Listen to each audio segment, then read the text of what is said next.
Hey, what is going on, everybody? How are you all doing today? I hope you all are having a wonderful and fantastic day today, and if not, hopefully you all will have a better tomorrow.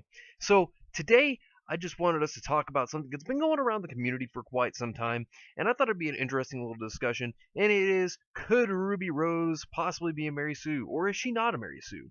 So, let's go ahead and get into this discussion. Sit back, relax, grab a snack, and I hope you all enjoy. Let's get this started. So, as we know, Ruby Rose, she is the main protagonist of the series, and of course, Ruby herself wants to become a huntress. Now, looking at her character, a lot of people in the community have said, well, not like the whole entire community, but there have been a lot of them that have stated, "Oh, hey, look, I think Ruby is a Mary Sue." Now, before we go into the implications of, "Oh yeah, she's definitely one," or "Oh no, she's not," we have to look at everything that could possibly say, "Yes, this character is definitely a Mary Sue." And by what the terms mean of Mary Sue is basically the character, if you don't know what a Mary Sue is, related to being known as, Mary Sue is known as a character that basically has everything given to them. And that means everything. Like they have all their powers, they have their strengths, they have everything given to them, and they never lose. They just always win, win, win, and there is no loss within the record or under their belt at all whatsoever.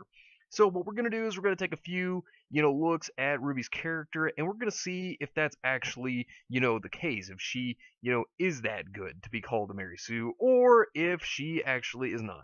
So first off, let's think back. One of them definitely being in the Emerald Forest. She actually has good team leadership skills because, she definitely orchestrated a good onslaught upon, the Nevermore. And looking at it, the Nevermore was much stronger than Ruby by herself, so at that time at least. So of course her teammates, Blake, Yang, and Weiss, obviously teamed up with her to help her defeat the Nevermore, and she completely defeated it, decapitated it, and it was all upon her teamwork. But if we look at this, before this event actually occurred with this fantastic feat of hers, let's look at it like this. The Deathstalker, yeah, that could have actually killed her if it had not been for Weiss jumping in the way and actually saving her at the time that she did. Nevertheless, this is not the only time that Ruby found herself within a bind. She also found herself in a bind whenever she actually went to Torchwick's base, whenever she fell underground, and of course she got knocked out and shoved to the ground. Of course, when she was knocked out, she tried to fight the White Fang members with her fist because she didn't have Crescent Rose on her, and at this time, she tried to punch him, and it didn't do anything to the White Fang member. He just brushed it off like it was nothing, pushed her to the ground, and kicked her in the face and knocked her out. And of course, that led to her teammates having to save her. And since she wasn't good at hand-to-hand combat, that showed right there that she didn't have knowledge within an area as to where she had more knowledge within using her weapon. So her fighting combat prowess completely came from her weapon. Now, of course, we know that she was trained by Crow, but the thing of that is, it seems like Crow didn't teach her in the, physical combat without her weapon, like, with her fist. And of course, Yang, as we did see, tried to actually teach her about how that worked too, like, how to fight, without her weapon, like, because she needed that form of defense, and without that, well, she's pretty much in trouble. She has no, saving grace without her weapon, really, at that point in time. And of course, whenever Volume 3 really started to pick up towards its climax, that's when the Torchwick, Neo, and Ruby fight actually went down. And if you actually look at that fight, Neo really outmatched Ruby. Not only that, but Neo was actually stronger than Yang. She actually took down Yang in a fight in Volume 2, and she would have killed her if Raven had not, stopped the whole thing. And, of course, looking at it, though, it shows that Neo has more experience than Ruby does, and it shows that her training was just a level above Ruby at this time period. And Ruby just really didn't have much of a chance. And considering that Yang couldn't beat her, then Ruby probably couldn't either.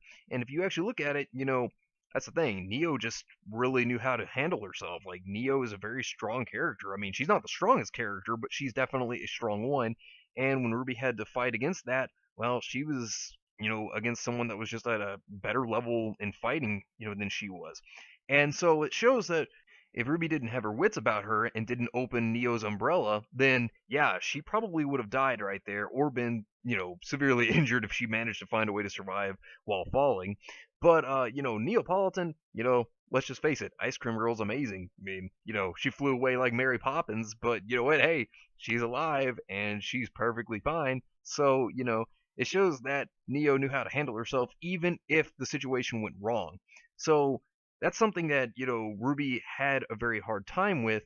And, not only that, but the aftermath of that, after Neo flying away, it then led on to a, fight between Torchwick and RWBY.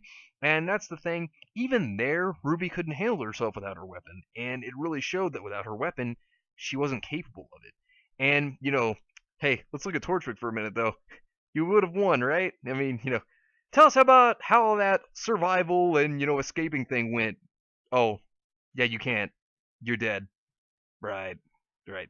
But anyways, so next thing we have to talk about is the time skip. RWBY has definitely gotten stronger with her semblance after the time skip, and looking at it, she has the silver eyes, but she doesn't know how to completely activate them just yet. And during the time of the fight with Tyrion, they were having a problem, Team Ranger was, and that's when Crow had to intervene, because if not, RWBY probably would have been taken away by Tyrion, because Salem wanted to capture RWBY, and the rest of Ranger either A, could have been killed by Tyrion, or they could have been severely injured. So even then, at the level that Tyrion was, RWBY still didn't really hold a candle to that. I mean, she was strong and she was good, but, she needed Crow's help.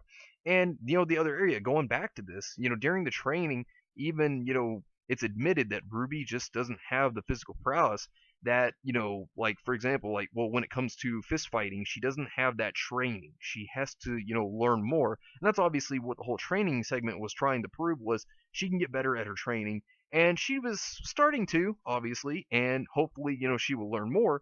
But this shows that as a character, RWBY has her flaws. She's not the perfect fighter, and that, she hasn't won everything she's gone into. And, looking at the whole entire situation with RWBY, she isn't a Mary Sue because she's had her losses.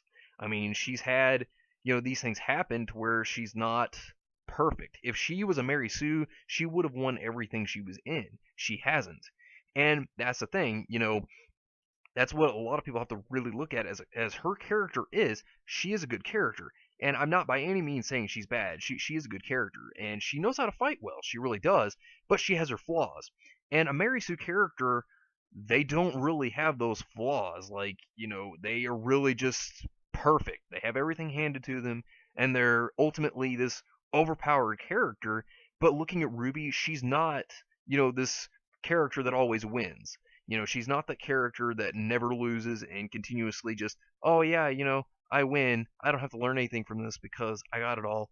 She actually has been learning, and she's been growing as a character. So, under the whole entire thing, looking at everything, and looking at RWBY and, everything she's gone through fight-wise and whatnot, no, RWBY is certainly not a Mary Sue character, and that's just the things you have to look at, is you have to look at the past of everything. And I can tell you, we all remember that, and Pepperidge Farm remembers, so, But let me know what you all think down below. Let me know if you actually do think that, RWBY is a Mary Sue. Let me know if you think she's not. But anyways, take care of yourselves. Have a fantastic day. Like the video if you found this enjoyable. Subscribe if you want to see more content like this. And share this with your friends if you found this, informative. But anyways, take care of yourselves. Have a wonderful day, and have a good one.